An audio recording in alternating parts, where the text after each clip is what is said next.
Anders, very nice to have you back on the Family Business Voice, and again with Tharawat Magazine. Thank you very much for making the time. We appreciate it. All the way down under. Great to be back. Fantastic. And also and of course, we called you back because this is the kind of situation and this is the kind of atmosphere that we have around us these days where, talking to a futurist is pretty much the thing you'd like to do every single day, because you'd really want to know what's going to happen, because what's going to happen is on everybody's minds these days. So everyone is trying to predict the future. Everyone is trying to understand what is going to happen next. And so everyone's eyes are really looking forward and trying to make sense of the situation and how it will unfold. What has it been like for you since this pandemic started, or since people have started becoming aware that this is going to actually become a pandemic and not just like an epidemic around the Asian countries? What has been sort of the reaction? What have you seen in terms of an uptake? Like what has changed about the job that you have?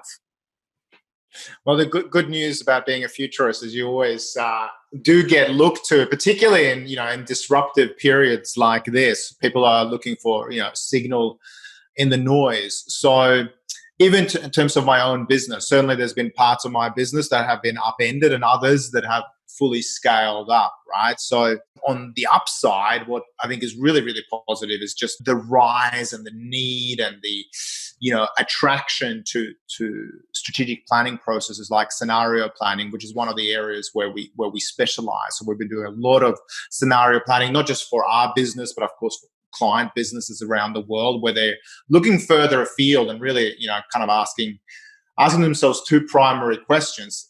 One on the one hand, or on the x-axis in some ways, right? How long is this economic freeze or the recession going to last? Is it 3 months, 6 months? Is it 2, 3, 4, 5 years? That's been one of the big unknowns. And then, we've placed on the y-axis to build alternative futures with those clients the big question of, when it comes to, rebuilding confidence and trust with customers and consumers, is it increasingly going to be in the virtual world via the virtual interface that humans rebuild trust, or is it going to be a sort of a back to business as usual, analog face-to-face? So, across that x-axis and the y-axis, you have 4 different distinct future worlds. And so that's been a kind of a starting point for a bunch of businesses that we've been doing scenario planning with. So that type of thought experiment has become really, really popular during this crisis.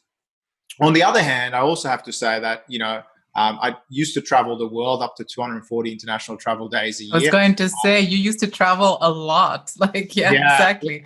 All carbon offset, I should say. So, I used to travel a lot. And, of course, from early March, the dominoes sort of fell away.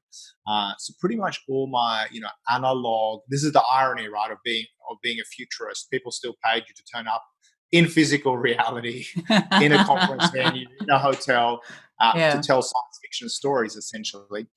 And so all of those have been pretty much postponed. There's stuff in the calendar for like September, October, but a lot of it was just, we're just going to hold out for 2021.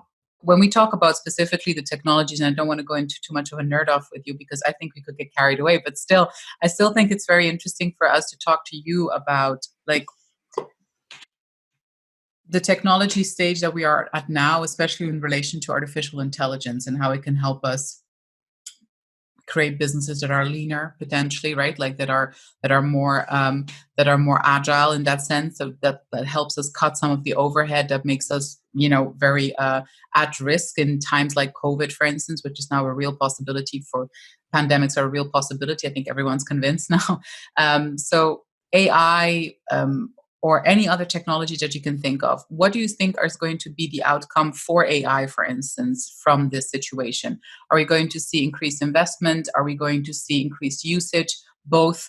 You know what I mean? I'm just wondering at whether you think that now the consciousness towards where we are with AI and what it can do for us already, if it's really sinking in, and whether we're going to see increased investment towards development. Yeah. So, I mean, this is always the case when it comes to what do we forecast, and our behavior is going to shift. Is it going to be business as usual? I mean, I think while, the business world's been, hibernating a little bit, machines and AI didn't stop learning. Mm. They didn't stop developing, because there's more data. There's more data to feed the beast. Mm. So one of the biggest mistakes for any family business, or any business for that matter, during this period is just to go, it's going to be business as usual. We'll go back to what things were like. That is such an anti-innovation mindset, and it might feel really good in that comfort zone, but don't expect that the world hasn't shifted when you come out of this. That's not to say that I'm overestimating human ability to change, because humans don't like changing. So humans don't change at the speed, or the exponential speed at which certainly robots and AI machines have been learning. And I guess that's my worry. My worry is not the machines or AI getting more sophisticated. It's that humans aren't learning. For you, main things that you look forward to in I don't even know if we can say post-COVID economy, because what is going to be post-COVID? Like, and we will probably never know if nobody has it anymore. But like let's put it this way, in a COVID-adjusted economy, silver lining in a COVID-adjusted economy, what do you look forward to? What are you excited about, and should others be excited about too, in your view? Pandemics have had a historic tendency to lead to social mobility, to reviews around some of the assumptions around labor force and how the labor force gets deployed. Whether it's the Black Plague, for example, leading to being a precursor potentially to the first Renaissance. Or even the Spanish flu, leading to the deployment of women in the workforce, and setting the stage for universal suffrage, etc. These massive disruptions have led to new opportunities, right? And certainly, old orders have been questioned. The status quo often gets redefined. And I would argue that we are at the early dawn now of what I term a second Renaissance. And part of that Renaissance is the fact that, just like Leonardo da Vinci was inventing labor-saving devices and machines, for example, we are now seeing more of a focus on artificial intelligence and machines doing more of the menial work, so that humans can actually focus more on meaningful work, which should, sound like beautiful music to many family businesses' ears.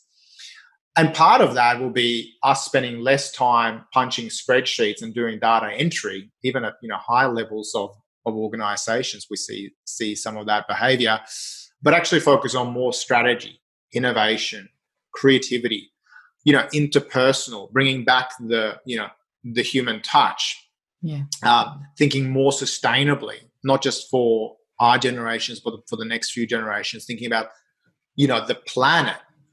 And so I think that, family businesses as stewards of, legacy, I also think that they will play an even more important role, together with large corporates as well, when it comes to really, looking after the earth. There is also the fear that, climate change could actually release new superbugs, and that maybe COVID-19 was, in some ways, just a dress rehearsal for more challenging superbugs to come. And so certainly, investing sustainably and ethically, I think, is something that we'll really see being front of mind, as we've seen that, the race to the bottom, supply chains in dictatorships, etc., is maybe not the most sustainable business model, moving forward.